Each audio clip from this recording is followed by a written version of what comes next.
जय हिंद स्टूडेंट्स। आज के वीडियो में हम लोग जीव विज्ञान के बारे में बात करेंगे, बायोलॉजी के बारे में बात करेंगे, जो आपकी परीक्षाओं के लिए बहुत ही इंपॉर्टेंट सिद्ध होंगे। इस वीडियो में दर्शाए गए थे। तो चलिए शुरू करते हैं।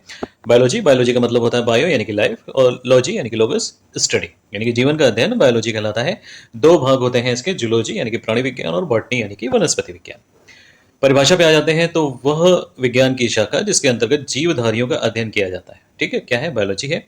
इस शब्द का प्रयोग सबसे पहले लैमार्क और गिवेरिनस ने किया था 1801 में। बहुत इंपॉर्टेंट क्वेश्चन। जीव विज्ञान एवं प्राणी विज्ञान का जनक किसको कहा जाता है? अरस्तु को कहा जाता है, क्योंकि उन्होंने ही सबसे पहले पौधों और जंतुओं के जीवन के जो विभिन्न पक्ष थे उनके विषय में अपने विचार प्रकट किए थे। वनस्पति विज्ञान का जनक थियोफ्रेस्टस को कहा जाता है। ओके, चलिए अब हम लोग देख लेते हैं जीव विज्ञान की कुछ विशेष शाखाओं के बारे में। तो एपीकल्चर, एपीकल्चर हनी बी यानी कि मधुमक्खी पालन को कहते हैं। सेरिकल्चर ये रेशम कीट पालन को कहते हैं। पिसिकल्चर ये मत्स्य पालन के अध्ययन को कहते हैं। माइकोलॉजी कवकों का अध्ययन होता है। फाइकोलॉजी शैवालों का अध्ययन होता है। पोमोलॉजी फलों का अध्ययन होता है। ऑर्निथोलॉजी पक्षियों का अध्ययन होता है। यहाँ पे ध्यान देने वाली बात है कि जो सलीम अली जी हैं वो भारत में पक्षियों के जनक के नाम से उनको जाना जाता है। इथियोलॉजी ये आ जाएगी हमारे मछलियों के अध्ययन में। एंटोमोलॉजी कीटों का अध्ययन। ऑफियोलॉजी सर्पों का अध्ययन। एनाटॉमी जंतुओं के विभिन्न अंगों की आंतरिक रचना का अध्ययन किया जाता है यहाँ पर। साइटोलॉजी में कोशिका तथा इसके अंगों की संरचना का अध्ययन किया जाता है। इकोलॉजी में पर्यावरण का पादपों और जंतुओं पर और उनका पर्यावरण पर क्या प्रभाव पड़ता है इसका अध्ययन किया जाता है। इकोलॉजी यानी कि पारिस्थितिकी। एम्ब्रायोलॉजी इसके अंतर्गत पादपों और जंतुओं में भ्रूण विकास से संबंधित अंगों और उनकी रचना और कार्य का अध्ययन होता है। जेनेटिक्स इसके अंतर्गत जो आनुवंशिकी के सिद्धांतों और पौधों एवं जंतुओं की उत्पत्ति के संबंधित जो सिद्धांत हैं उनका अध्ययन होता है। पैलेटोलॉजी यानी कि जीवाश्म विज्ञान, इसमें पादपों एवं जंतुओं के जीवाश्मों का अध्ययन किया जाता है। टैक्सोनॉमी वर्गीकरण है ना, तो विभिन्न पादपों एवं जंतुओं की पहचान, उनका नामांकन और नामकरण और उनकी विशेषता के आधार पर उन्हें उचित वर्ग में शामिल करना सम्मिलित है। हिस्टोलॉजी यानी कि औतकी, इसके अंतर्गत पादपों और जंतुओं के विभिन्न प्रकार के ऊतकों का अध्ययन किया जाता है। ऊतक विज्ञान भी इसको कहते हैं। एंडोक्राइनोलॉजी ये प्राणी विज्ञान की वो शाखा जिसमें हार्मोन्स के श्रवण का अध्ययन किया जाता है। परजीवी विज्ञान इसके अंतर्गत जो परजीवी होते हैं, पैरासाइट्स होते हैं, उनका अध्ययन करते हैं। इथोलॉजी इसके अंतर्गत प्राणियों के व्यवहार का अध्ययन किया जाता है। हर्पेटोलॉजी ये प्राणी विज्ञान की वो शाखा है जिसमें रेप्टाइल्स, जो रेप्टाइल्स होते हैं या सरीसृप होते हैं, उनकी संरचना, स्वभाव, वर्गीकरण, इनका अध्ययन किया जाता है। लिम्नोलॉजी, लिम्नोलॉजी में क्या होता है? जो नदी, सरोवर यानी कि मीठे पानी में पाए जाने वाले जो प्राणी हैं उनका अध्ययन किया जाता है। सरोविज्ञान। बैक्टीरियोलॉजी यानी कि जीवाणु विज्ञान, सूक्ष्म विज्ञान की वो शाखा जिसमें जीवाणुओं की संरचना और उनके बारे में अध्ययन होता है। वायरोलॉजी में विषाणु यानी कि वायरस के बारे में अध्ययन होता है। एग्रोनॉमी में जो खेतों में उगाई जाने वाली फसलें हैं उनकी अपनी आवश्यकता होती है एग्रीकल्चर के लिए, तो उनका अध्ययन करते हैं हम लोग। नेमाटोलॉजी में नेमाटोड्स होते हैं, जो ये कुछ गोल, पतले, बेलनाकार या धागे जैसे कृमियों का एक वर्ग है, तो उनका अध्ययन होता है। हाइड्रोलॉजी में भूमि जल के बारे में अध्ययन किया जाता है। ठीक है, फसलों के लिए उपयोगी है कि नहीं है, आदि आदि। माइक्रोबायोलॉजी में, बायोलॉजी में इस शाखा के अंतर्गत सूक्ष्म जीवों का अध्ययन होता है। किसका? माइक्रोबायोलॉजी में सूक्ष्म जीवों का अध्ययन होता है। हॉर्टिकल्चर में उद्यानों से संबंधित अध्ययन किया जाता है। पेडोलॉजी या एडेफोलॉजी में मृदा विज्ञान में मिट्टी के बारे में अध्ययन होता है। यहाँ पे इंपॉर्टेंट है, मृदा के बनने की प्रक्रिया को पेडोजेनेसिस कहा जाता है। सिल्विकल्चर यानी कि वन वृक्ष विज्ञान, वनों में प्राकृतिक रूप से उगने वाले अथवा लगाए जाने वाले वृक्षों के बारे में विस्तृत अध्ययन किया जाता है इसके अंतर्गत। फ्लोरिकल्चर, फ्लोरिकल्चर क्या है? पुष्प विज्ञान, फूलों वाले पौधे तथा उनकी मिट्टी, पानी, खाद आदि की आवश्यकता के बारे में अध्ययन होता है। ठीक है। लैरेंजोलॉजी यानी कि जो स्वरज्जु होती है, वोकल कॉर्ड है ना, उसके बारे में अध्ययन यहाँ पर होता है। साइकेट्री, इसके अंतर्गत मस्तिष्क संबंधी विकारों का अध्ययन किया जाता है। टेक्सटी डर्मेटोलॉजी यानी कि चर्म प्रसाधन विज्ञान, इसके अंतर्गत चर्म और इनके रोग, संरचना, इनके उपयोग के बारे में होता है। और वेटरनरी साइंस यानी पशु चिकित्सा विज्ञान के बारे में अध्ययन किया जाता है। यहाँ पे थोड़ा सा मैं बता दूं कि टाइपिंग एरर है, आपको ये शाह अधिकतर दिख रहा होगा कहीं कहीं पे इसकी जगह पे, है ना, तो कुछ टाइपिंग एरर है, तो काइंडली इग्नोर इट। आप सिर्फ कॉन्सेप्ट समझिए। ओके, तो द्विनामकरण पद्धति देखते हैं, बाइनोमियल नोमेनक्लेचर। तो कैरोलस लीनियस ने ही इसको प्रचलित किया था और वर्गीकरण का जन्मदाता ही कहा जाता है उनको। पहला शब्द वंश को प्रदर्शित करता है, दूसरा शब्द स्पीसीज को यानी कि जाति को। जैसे होमोसेपियंस, तो होमो वंश को और सेपियंस जाति को। कुछ नाम देख लेते हैं, जैसे फ्रॉग का राना टिग्रिना, कैट का फेलिस डोमेस्टिका, डॉग का कैनिस फेमिलियरिस, काऊ का बॉस इंडिकस, हनी बी का एपिस मेलिफेरा, हाउस फ्लाई का म्यूस्का डोमेस्टिका, मैंगो का मैंगीफेरा इंडिका, राइस का ऑर्जिया सेटाइवा, वीट का ट्रेटिकम ऑस्टिवम, पी का पाइसम सैटिवम, ग्राम यानी कि चने का साइसर एरेंडियम, मस्टर्ड सरसों का ब्रासिका कैम्पेस्ट्रिस और ओपियम पेपरवेयर सोमनिफेरम। ओके, चलिए अब बेसिक चालू करते हैं हम लोग जीवधारियों का वर्गीकरण। तो सबसे पहले ये इंपॉर्टेंट क्वेश्चन है, सबसे पहले अरस्तु द्वारा सभी जीवों को दो समूहों में विभाजित किया गया। कौन से समूह? जंतु समूह और वनस्पति या पादप समूह यानी कि एनिमेलिया और प्लांटी। इसके बाद जो जो लिनियस आए थे उन्होंने अपनी पुस्तक सिस्टमा नेचुरल में संपूर्ण जीवधारियों को दो जगतों में विभक्त किया था, पादप जगत और जंतु जगत में। ठीक है, और अभी हम लोग पढ़ ही चुके हैं कि इनको वर्गीकरण का जनक भी कहा जाता है। तो जीवधारियों का 5 जगत में वर्गीकरण, तो जो विटेकर थे, है ना, कौन थे? विटेकर थे, उन्होंने 1969 में 5 जगत प्रणाली दी थी जो इस समय प्रचलित है। तो मोनेरा में सभी प्रोकैरियोटिक जीव आते हैं, अर्थात जीवाणु आदि सम्मिलित होते हैं। प्रोटिस्टा में एक कोश की जलीय जीव, यूकैरियोटिक जीव सम्मिलित किए जाते हैं। जो प्रोटिस्टा होता है ये 3 तरह के हो सकते हैं। ऑटोट्रोपिक हो सकते हैं यानी कि स्वपोषित, जो अपना आहार स्वयं बनाएंगे। परजीवी हो सकते हैं यानी पैरासिटिक, अपने आहार के लिए दूसरे जीवों पर निर्भर रहेंगे, आश्रित रहेंगे। और मृतजीवी यानी कि सैप्रोफाइटिक, अधिकतर अपना आहार मृत जीवों से ग्रहण करते हैं। तीसरा वर्गीकरण है फंगी का यानी कि कवक का, जिसमें यूकैरियोटिक और परपोषित जीव सम्मिलित किए जाते हैं। फिर पादप जगत का यानी कि प्लैंटिया का, सभी बहुकोशिकीय प्रकाश संश्लेषी पादप इसमें सम्मिलित होते हैं। और एनिमेलिया किंगडम यानी कि जंतु जगत का, इसमें जीव सम्मिलित किए जाते हैं जैसे जेलीफिश, सरीसृप, सितारा मछलियां आदि। रक्त के बारे में बात करेंगे, ब्लड के। तो रक्त क्या है? एक तरल संयोजी ऊतक है। इंपॉर्टेंट, रक्त क्या है? एक तरल संयोजी ऊतक है। मानव शरीर में जो इसकी मात्रा होती है शरीर के वजन का लगभग 7 से 9% यानी कि 5 से 6 लीटर के आसपास होता है। पीएच मान याद रखिएगा, पीएच मान क्या होता है? 7.36 यानी कि इसकी प्रकृति कैसी होती है? क्षारीय होती है। रक्त में 2 प्रकार के पदार्थ होते हैं, एक तो प्लाज्मा होता है और दूसरा रक्त कणिकाएं होती हैं। ठीक है, तो ये रेड ब्लड सेल आपको यहाँ पे दिख रही होंगी और ये ब्लड वेसल है जिसके थ्रू रक्त बहता है। ये जो है व्हाइट ब्लड सेल्स हैं और ये जो पीला रंग का पदार्थ आपको दिख रहा है ये प्लाज्मा है। और ये जो आपको भित्तियां जैसी दिख रही हैं ये क्या है? हमारी प्लेटलेट्स। ठीक है, तो चलिए प्लाज्मा के बारे में देख लेते हैं। ये रक्त का अजीवित तरल भाग होता है, यानी कि रक्त का लगभग 60% भाग क्या होता है? प्लाज्मा होता है। प्लाज्मा में 90% वाटर, 7% प्रोटीन और 0.9% साल्ट होता है, 0.1% ग्लूकोज होता है। अगर कुछ बचता है तो वो कुछ अन्य पदार्थ होते हैं। प्लाज्मा का कार्य होता है पचे हुए भोजन एवं हार्मोन का शरीर में संवहन करना। सेरम क्या होता है? जब प्लाज्मा में से प्रोटीन को हटा देते हैं। ठीक है, प्लाज्मा में हमने क्या किया? प्रोटीन को हटा दिया, तो जो बचा हुआ प्लाज्मा है उसको क्या कहते हैं हम लोग? सेरम कहते हैं। याद रखिएगा, इंपॉर्टेंट है। ब्लड कैप्सूल्स देखते हैं हम लोग, यानी कि रक्त कणिकाएं देखते हैं। RBC red blood capsules, WBC white blood capsules यानी कि श्वेत रक्त कणिकाएं, और प्लेटलेट्स यानी कि रक्त सिम्बाणु। आरबीसी क्या होते हैं? तो स्तनधारियों की जो लाल रक्त कणिकाएं होती थी, यहाँ पे देखिए ये आपको शेप दिख रहा होगा, ये कैसा है? उभयावतल है यानी कि बाइकॉनकेव है। ठीक है, तो इसका आकार कैसा होता है? बाइकॉनकेव होता है। इसमें केंद्रक नहीं होते हैं। इसी के कारण जो केंद्रक नहीं होता है उसका कारण क्या होता है? हीमोग्लोबिन के लिए पर्याप्त जगह बनाना। जो ऊंट है, ऊंट और लामा है ना, कौन से? ऊंट और लामा नामक स्तनधारी की आरबीसी में केंद्रक पाया जाता है। इंपॉर्टेंट है। लाल रक्त कणिकाओं का निर्माण कहाँ होता है भाई? अस्थिमज्जा में होता है, बोन मैरो में होता है। और इसके लिए आयरन, विटामिन B12 एवं फोलिक एसिड आरबीसी के निर्माण में सहायक होते हैं। ये बोन मैरो सेल का चित्र बना हुआ है। ठीक है, तो इसमें देख लीजिए, ये कॉम्पैक्ट बोन है, ये स्पंजी बोन है और ये मैरो है। ये क्या है? मैरो है। ठीक है, तो इस मैरो के अंदर अगर हम लोग बात करेंगे तो नॉर्मोब्लास्ट विद डिवाइडिंग न्यूक्लियस है, यानी कि ये हमारा न्यूक्लियस आ जाएगा। माइलोसाइट्स है, एरिथ्रोसाइट है और माइसोलाइट है। जब आप लोग टेस्टिंग कराते होंगे, जब टोटल ब्लड काउंट होता होगा, सीबीसी आप कराते हैं, तो उसमें इन सबकी अलग अलग जांचें होती हैं। ओके, भ्रूण अवस्था में इसका निर्माण कहाँ होता है? यकृत और प्लीहा में होता है। आरबीसी का जीवन काल कितना होता है? 120 दिन का होता है। ठीक है, लेकिन अगर हम लेबोरेटरी और ब्लड बैंक की बात करें तो वहाँ कितना होता है? 60 दिन होता है। ठीक है, लाल रंग जो होता है हीमोग्लोबिन की उपस्थिति के कारण होता है। लाल रक्त कणिकाओं की मृत्यु कहाँ होती है? यकृत में होती है। ठीक है, तो भ्रूण अवस्था में इसका निर्माण भी यकृत और प्लीहा में हुआ और मृत्यु कहाँ हुई? यकृत में हुई। इसीलिए यकृत को क्या कहते हैं? आरबीसी की कब्रगाह कहा जाता है। आरबीसी में हीमोग्लोबिन होता है, यानी कि हीम नामक एक रंजक होता है जिसके कारण रक्त का रंग कैसा होता है? लाल होता है। ग्लोबिन एक लौह युक्त प्रोटीन होता है जो ऑक्सीजन और कार्बन डाइऑक्साइड के संयोग करने की क्षमता रखता है, यानी कि उससे ये रिएक्ट कर जाता है। हीमोग्लोबिन की मात्रा जब कम होती है तो एनीमिया यानी कि रक्तहीनता नामक रोग हो जाता है। औसत आरबीसी की जो संख्या है 5 से 5.5 मिलियन पर मिलीमीटर क्यूब यानी 100 ml ब्लड होती है।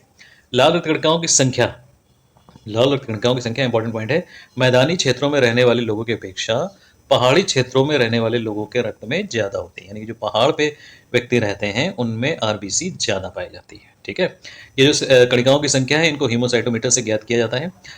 जो मानक है, मेल में 14.5 से 16.5 ग्राम पर 100 ml ऑफ ब्लड होना चाहिए, जबकि फीमेल में 12.5 से 14.5 ग्राम पर 100 ml ऑफ ब्लड होना चाहिए। ठीक है, यहाँ पर ये देखिए एक चित्र बना हुआ है, ये रेड ब्लड सेल्स हैं और ऑक्सीजन के अणुओं के साथ ये रिएक्ट हो जाता है और यहाँ पर ये हीमोग्लोबिन बन जाता है और इसी के बीच में ये आयरन मौजूद होता है यहाँ पर। ठीक है, और ये जो आपको तत्व दिखाई पड़ रहा है ये किसके हैं? ऑक्सीजन के।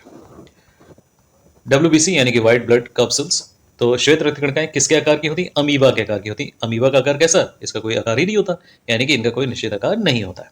WBC में केंद्रक उपस्थित रहेगा। ठीक है, निर्माण कहाँ होता है? अस्थि मज्जा और लिम्फ नोड्स में होता है। औसत जीवन काल 3 से 10 दिन का हो सकता है। मुख्य कार्य क्या है? शरीर को रोगों के संक्रमण से बचाना, इसीलिए इनको क्या शरीर का सिपाही भी कहा जाता है। WBC को प्रतिरक्षा तंत्र का हिस्सा माना जाता है। औसत संख्या 8,000 से लेकर 12,000 पर मिलीमीटर क्यूब होती है। श्वेत रक्त कणिकाओं में जो वृद्धि होती है यानी कि ल्यूकोसाइट्स एवं उनकी संख्या का कम होना क्या कहलाता है? ल्यूकोपेनिया कहलाता है। जो श्वेताणु वृद्धि होती है उसको ल्यूकोसाइट्स कहेंगे, संख्या का कम होना यानी श्वेताणु ह्रास क्या कहेगा? ल्यूकोपेनिया कहलाएगा। शरीर की वह स्थिति जिसमें श्वेत रक्त कणिकाओं का बनना कम हो जाता है या बंद हो जाता है उसको हम लोग ल्यूकीमिया कहते हैं, यानी कि ब्लड कैंसर कहते हैं। ठीक है, श्वेत रक्त कणिकाएं 5 तरह की होती हैं, एसिनोफाइल, बेसोफाइल, न्यूट्रोफाइल। 60 से 70% मैक्सिमम पार्ट जो है WBC का यही होता है, न्यूट्रोफाइल, मोनोसाइट और लिम्फोसाइट। ओके, ये देखिए इनके चित्र बने हुए हैं, लिम्फोसाइट, मोनोसाइट, एसिनोफाइल, बेसोफाइल और न्यूट्रोफाइल। इस तरीके की ये लेबोरेटरी में अगर आप देखें इनको तो इस तरीके के ये दिखाई पड़ते हैं। जो न्यूट्रोफाइल होता है वो रोगाणुओं एवं जीवाणुओं का भक्षण करती हैं और जो घाव होता है उसको भरने में सहायता करती हैं। इंपॉर्टेंट पॉइंट है, आरबीसी और WBC का अनुपात जो है कितना होता है? 600:1 होता है। अब थर्मोबोसाइट्स यानी कि प्लेटलेट्स के बारे में बात करेंगे। इनका जीवन काल 7 से 9 दिन होता है। केंद्रक इसमें अनुपस्थित होता है। औसत संख्या 1 से 1.5 लाख पर मिलीमीटर क्यूब होती है। मुख्य कार्य रक्त का थक्का बनने में मदद करना होता है। जब डेंगू ज्वर होता है उसके कारण प्लेटलेट्स कम हो जाते हैं। रक्त के कार्य देख लेंगे तो ऊतकों तथा अंगों को ऑक्सीजन पहुंचाना, पोषक तत्वों ग्लूकोज, अमीनो, वसा, प्रोटीन, लिपिड आदि को अंगों तक पहुंचाना, उत्सर्जी पदार्थों जैसे यूरिया, कार्बन डाइऑक्साइड इनको शरीर से बाहर निकालना, शरीर का बीमारियों से रक्षण करना, शरीर का पीएच मान बैलेंस करना, शरीर के तापमान को बैलेंस करना और शरीर के एक अंग से दूसरे अंग तक जल का वितरण करना। रक्त का थक्का बनना क्या होता है? यानी कि जो ब्लड क्लॉटिंग होती है वो क्या होता है? जो थ्रोम्बोप्लास्टिन होता है और प्रोथ्रोम्बिन होता है। ठीक है, ये मिलता है और क्या बनाता है? थ्रोम्बिन बनाता है। थ्रोम्बिन जब फाइब्रिनोजन से बनता है तो बनाता है फाइब्रिन। क्या बनाएगा? फाइब्रिन बनाएगा। और जब फाइब्रिन बीमाणु से मिलेगा तो क्या बन जाएगा? रक्त का थक्का बन जाएगा। इस तरीके से थ्रोम्बोप्लास्टिन मिला किससे? प्रोथ्रोम्बिन से, तो बना हमारा थ्रोम्बिन। थ्रोम्बिन मिला फाइब्रिनोजन से तो बना फाइब्रिन और फाइब्रिन मिला बीमाणु से तो बना रक्त का थक्का। तो रक्त, प्रोथ्रोम्बिन और फाइब्रिनोजन का निर्माण विटामिन के की सहायता से, इससे विटामिन के की सहायता से कहाँ होता है? यकृत में होता है। हेपेरिन ये जो प्रोटीन होता है ये रक्त का थक्का बनने से रोकता है, जिसका निर्माण कहाँ होता है? यकृत में होता है। ठीक है, ये देखिए जो फॉर्मेशन ब्लड क्लॉट का है तो उसका एक चित्र दिया हुआ है।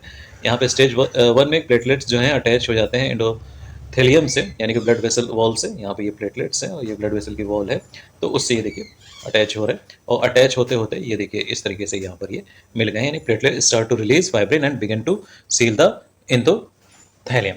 और तीसरा स्टेज क्या होता है? इसके ऊपर अब ये जो वेसल्स हैं इसके ऊपर ये वेसल्स आ जाते हैं, देखिए आगे, और इस तरीके से रक्त का क्या बन गया? थक्का बन गया।